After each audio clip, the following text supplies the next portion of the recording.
Let's discuss another problem from strength of materials. The bending moment behavior along the length of the beam is given.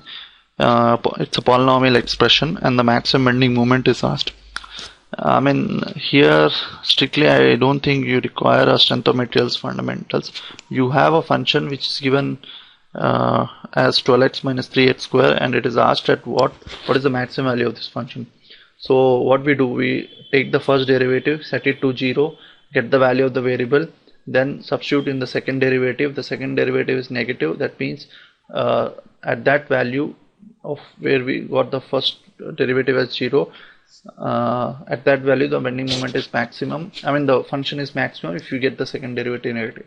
So in the same lines you have to do this, but only thing is, because you know strength of materials, so the first derivative of bending moment is called as the shear function, the shear force. So the shear force is nothing but the first derivative, and the first derivative is set it to 0. Okay, so what is the first derivative? Dm by dx is 12 minus 12x is 12 minus 3 6x. So this we set it to 0, we get 12 by 6, so x is 2 meters. Now in the second derivative, if you want to check the second derivative, this is just like a mathematics problem.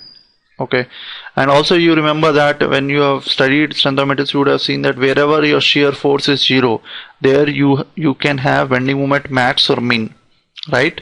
And so that has the same analogy, because wherever the first derivative is 0, you can have the function as a max or mean. Then you have to check the second derivative. Second derivative is basically derivative of this again, so this is minus 6, so this is negative, that means it's always positive. So at x equal to 2, you will have a max, it's always maximum for x equal to 2, because the second derivative is always negative, so it will never peak. It will never be at the low. It will be at the maximum only. Okay, so at x equal to 2, you have a max bending moment. So let's substitute that 12 and the bending moment at x equal to 2. So 12 into 2 minus 3 into 2 square.